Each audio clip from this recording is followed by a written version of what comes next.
Olá, boa noite. A aula de hoje vai ser uma aula de conclusão. Eu vou passar um trabalhinho falando sobre os principais tópicos que nós vimos até agora. E esse trabalho eu vou postar no ambiente virtual, no Ava, para você.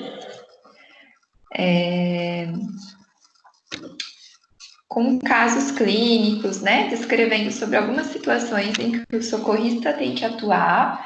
E aí você vai descrever passo a passo sobre o que é para fazer. Então, o que o socorrista faz quando se depara com o cenário descrito na situação problema. E vou falar um pouquinho aí sobre a matéria, né, a disciplina, tudo que nós vimos até agora. Então, fazer um breve resumo de toda a disciplina, lembrando que nós já fizemos uma aula de resumo da unidade 1, 2 e 3. Vou abordar um pouquinho a unidade 4, que nós vimos. E aí depois eu explico um pouquinho sobre o trabalhinho. Então, só para relembrar um pouquinho sobre o que nós vimos na unidade 4, deixa eu abrir aqui a aula. A unidade 4, nós vimos a abordagem prática do socorrista na parada cardiorrespiratória. Então, a gente viu sobre desmaio e crise convulsiva.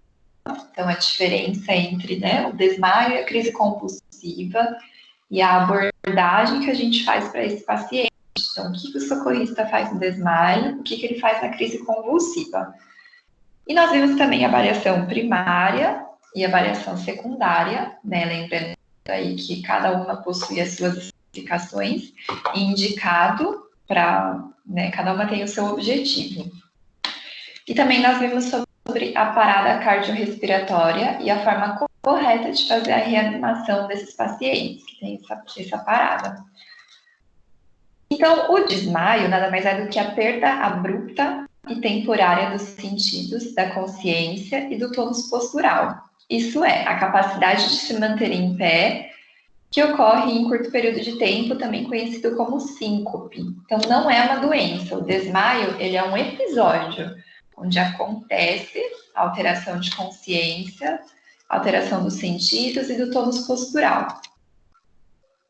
A gente tem várias causas, né, para um desmaio acontecer. Então, vai desde estresse, fator hormonal, hipotensão postural, fortes dores, local quente ou fechado, medicamento, anemia, várias causas. Então, ele é só um sintoma, um sinal-sintoma, tá? A patologia de base aí tem que ser investigado esse paciente para detectar a causa e saber intervir, né, a longo prazo de maneira correta.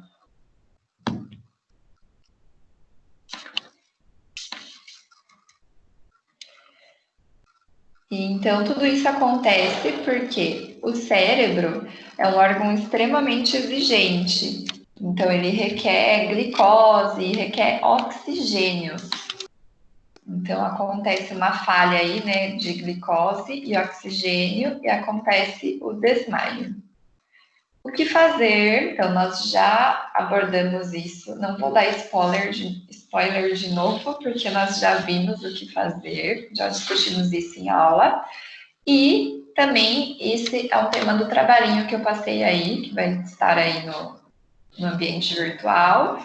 Então, tem uma situação, um problema de desmaio, e vocês vão ter que resolver essa situação. E o que não fazer, que é muito importante a gente saber, acima de tudo, o que fazer, o que não fazer, né? Senão a gente pode piorar ainda mais esse paciente. Então, não jogar água fria no rosto, não oferecer álcool, não sacudir a vítima. Como consequência, se o paciente cai de uma vez, né, não de forma involuntária, ele tem queda da própria altura. E essa queda pode se resultar a traumatismo craniano encefálico, o paciente pode ter fratura, pode ter luxação, então tudo isso.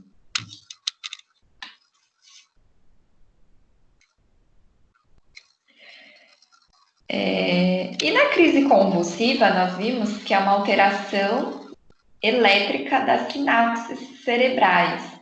Então, lembrando, né, que sinapses é como se fosse na verdade, é a comunicação entre um neurônio e outro, e essa comunicação exige de uma atividade elétrica. Então, nada mais é do que quando acontece uma convulsão, nada mais é do que quando acontece uma falha nessa atividade elétrica, como se fosse um curto-circuito que acontece no cérebro. Isso tudo acontece, pode também ter várias causas, que a gente vai discutir um pouquinho, né, mais para frente. E as crises recorrentes, ou seja, várias crises de convulsão, têm o diagnóstico clínico de epilepsia. Só a convulsão também é um episódio. E a epilepsia é um conjunto de convulsão. Então, o paciente ele fica com alteração de consciência, ele tem espasmo involuntário. Então, as causas são inúmeras: dores fortes, insônia, asfixia, choque elétrico, hipóxia, abstinência. E os sintomas são todos esses. O paciente pode cerrar os dentes, perda de consciência, espasmo muscular incontrolável, que é a maioria dos casos. Ele baba ou espuma pela boca, cai, fica com gosto estranho na boca. Às vezes acontece de ele urinar ou defecar, e perda de humor ou alteração de humor de forma repentina. Aí existem dois tipos, que é a generalizada, que acontece nos dois lados do cérebro, e a focal ou parcial, que acontece em uma região. Aí nós vimos a diferença entre as duas.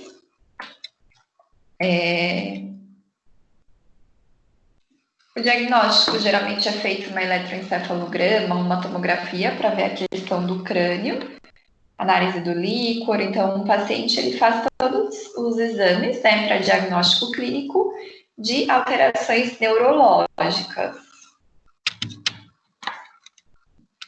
O tratamento, o paciente toma anticonvulsionantes. Se tiver suspeita de convulsão por drogas ou álcool ou medicamento, automaticamente é suspenso, né? Essas drogas, álcool ou medicamento. Durante a convulsão, o que a gente faz? Proteger a pessoa de uma lesão, então estabiliza, protege a cabeça para não ter traumatismo, né? Não ter fratura. Às vezes a pessoa acaba tendo até enfim, ela tem lesão. Eu já atendi uma paciente que ela teve convulsão, e aí bateu muito o tornozelo dela no chão e isso lesionou o nervo da perna. Então, o máximo que a gente conseguir imobilizar essa pessoa e proteger para que não tenha possíveis lesões secundárias. Tentar repousar suavemente a pessoa no chão, caso ela pareça que vai cair. Tentar afastar os móveis e todas as coisas que oferecem risco aí durante o cenário da convulsão. E se a pessoa estiver abatendo a cabeça no chão, coloque algo macio para estabilizar essa cabeça. Durante a convulsão, não coloque os dedos na boca da pessoa, então isso não pode acontecer, senão corre o risco, né, da pessoa, do socorrista, se machucar. Vire a pessoa de lado, porque se caso ela com a boca para baixo, se caso ela vomitar, ela não tem uma broncoaspiração. Então, quando a gente vira de lado, a gente consegue fazer com que a pessoa evite uma broncoaspiração caso ela tenha um episódio de vômito. Não tente soltar ou chacoalhar a pessoa. Se a pessoa vomitar, vira ela de lado, já falei anteriormente. Prestar muita atenção ao que a pessoa está fazendo para que a gente possa descrever certinho o cenário de como aconteceu, né, e descrever o máximo de detalhes possíveis para o socorrista. E depois que tudo passar, verificar se a pessoa teve lesão, se ela está com dificuldade para respirar, afrouxar as roupas apertadas. Então, lembrando que depois de uma crise convulsiva, o paciente pode ter sequelas. Então, aí que a gente tem que observar se ele vai ficar com sequelas ou não. Forneça uma área segura para essa pessoa descansar, não dê nada para ela comer e fique com a pessoa até que esteja acordada. Então, essa foi a primeira parte, né, da unidade 4.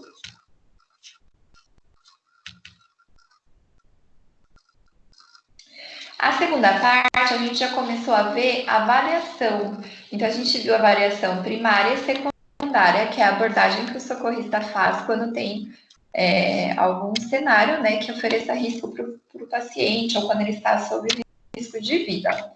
A avaliação primária é verificar nada mais aquela avaliação bem rápida que a gente faz quando a gente chega no local onde tem risco de vida para aquela pessoa e a gente observa os sinais vitais daquela vítima. Então, a gente vê se tem risco de morte ou se tem risco de uma consequência grave para aquele paciente. É uma avaliação muito rápida, então o socorrista tem que ser ágil. E é chamado ABC do trauma, onde a gente vê a circulação, as vias aéreas e a respiração. Essa avaliação demora de 2 a 5 minutos. E a ordem certa é circulação primeiro, via aérea depois e respiração por último.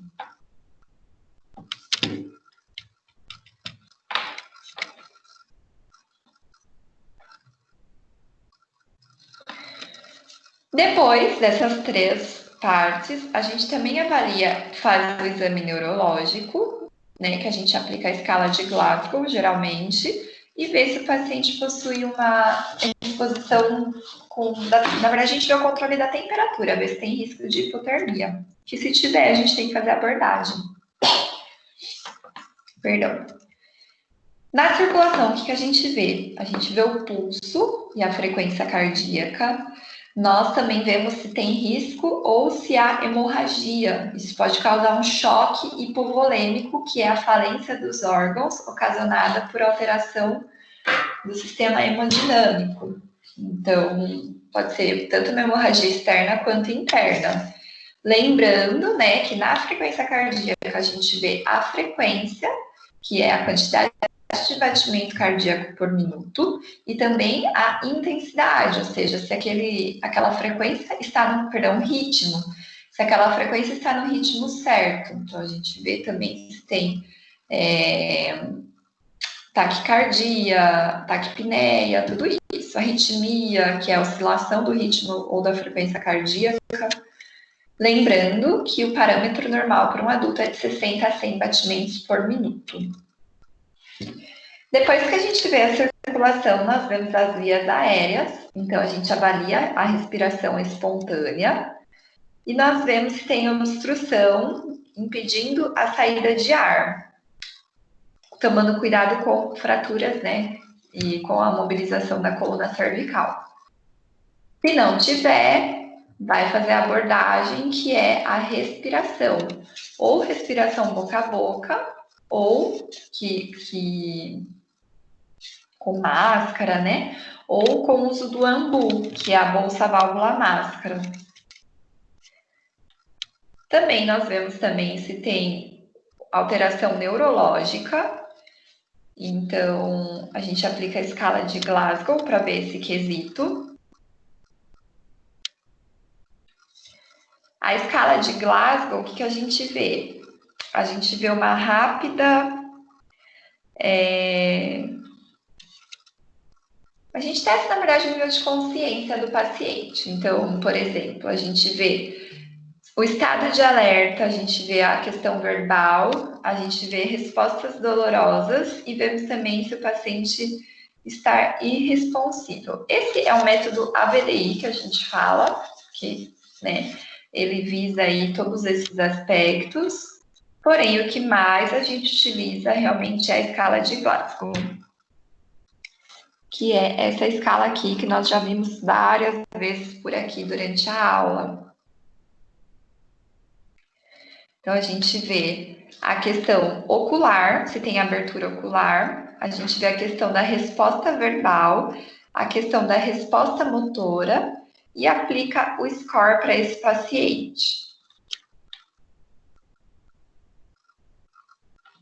O score nada mais é do que a pontuação para ver, né, quantos pontos ele tem, para ver o nível de consciência.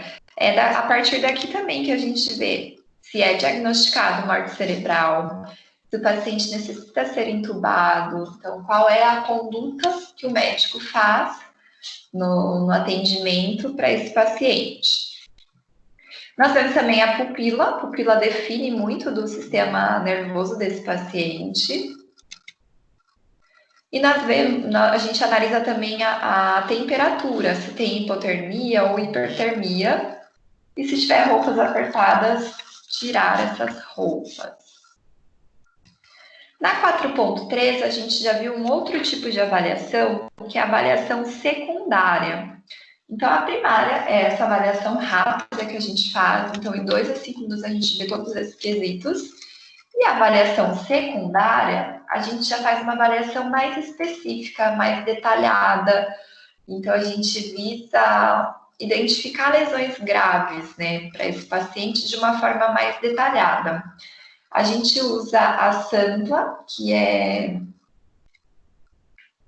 analisar os sintomas, se há presença de alergia, principalmente a medicamentos, questionar a respeito do uso de medicamento para não ter interação medicamentosa, questionar sobre o histórico ou passado médico, questionar sobre a injeção de líquidos ou alimentos, né, caso ele precise de uma cirurgia, verificar o risco, né, de vômito, broncoaspiração durante a cirurgia, e também questionar a respeito do acidente, do ambiente, o que pode ter causado. Lembrando que para essa aplicação do SAMPLA, o paciente ele precisa ter um nível neurológico bom, né, para ele conseguir responder, especificar todos esses detalhes, tanto sobre a vida dele, como, né, os sinais dele, quanto o cenário, o acidente ocorrido. Essa avaliação a gente analisa a cabeça, então a gente vê ferimentos, a gente analisa a cervical, possíveis desalinhamentos. Então, cabeça e cervical são áreas nobres, onde todo cuidado para fazer a manipulação é importante. Nós avaliamos também o tórax, lembrando que se tiver alguma lesão pode perfurar pulmão, pelvis e membros, e toda aquela avaliação que a gente viu na avaliação primária. Então, além disso, né, a gente analisa esses fatores.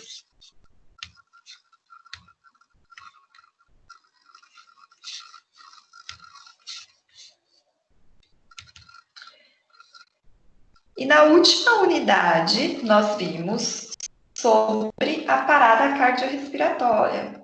Então, é um tema bem importante. Todos os profissionais de saúde devem ter em mente de como fazer a abordagem para o paciente com parada cardiorrespiratória. Parada cardiorrespiratória nada mais é do que a interrupção brusca dos batimentos cardíacos e da respiração. Lembrando que de 10 a 15 segundos que o paciente tem a parada cardiorrespiratória, ele perde a consciência. Então, quanto antes for a intervenção, melhor. Então, aí, quando o socorrista, ele deve abordar, primeiro, a gente tem que chegar no local e tentar conversar com a pessoa. Antes de tudo, verificar se o local é seguro para a gente, né? Verificar o cenário, se o local é seguro tanto para a gente quanto para o paciente. Tentar conversar com o paciente e verificar se ele está respirando. E aí, logo depois disso, acionar o SAMU. Então, bateu no primeiro, chegou, analisa o cenário. Depois pergunta para a vítima se ela está bem. Se não estiver respirando, já aciona o SAMU. Depois disso, a gente faz aquela avaliação bem rápida, CAB, né? Circulação, vias aéreas e respiração. Verifica o pulso. Verifica, né, se tem 60 a 100 batimentos por minuto. E se ele não tiver, se a gente vê que realmente ele entrou em parada, a gente faz a reanimação. Lembrando que é feita a compressão no tórax, 30 compressões torácicas para 2 ventilações. Então, aqui tem passo a passo de como é feito essa reanimação. Lembrando que o correto é fazer 2 socorristas, então faz um socorrista, depois o outro, para eles dividirem a função, né? Um faz depois o outro. Verificar se a vítima está deitada, com o rosto para cima, alinhar o tórax, depois disso colocar o calcanhar da mão na metade no centro do tórax, na metade inferior do externo, e fazer as 50 compressões. Pelo menos com 5 centímetros de profundidade de compressão. Então, é bem forte essa compressão, a fim de reanimação da questão cardíaca. E aí, a cada tempo, é realizado a respiração, que seria a ventilação. Então, aqui já fala também, né, passo a passo, de como é feita essa ventilação. Eu não vou entrar muito em detalhe, porque nós já vimos isso na aula passada. Mas o paciente, ele recebe todos esses cuidados. Lembrando que é importante ter 2 socorristas, então primeiro um, outro, e vai revezando de tempo em tempo para não cansar, porque realmente é um procedimento cansativo. Depois, enquanto isso, a gente já pode ir avaliando, né, a questão neurológica, já aplicar a escala de Glasgow ali na hora que estiver prestando socorro, para a gente tentar fazer o máximo de avaliação aí, tentar traçar o prognóstico logo no começo. Então, avalia, faz o Glasgow e avalia a pupila. Então, nós já vimos tudo isso. Então, o que a gente quer com essa disciplina? É lógico, assim, que muitas vezes a gente vai encontrar com pessoas, com cenários, não só na prática clínica, mas na rua. Então, o pouco de embasamento que a gente tem de primeiros socorros é extremamente importante para a gente fazer a diferença na vida daquelas pessoas que estão em risco.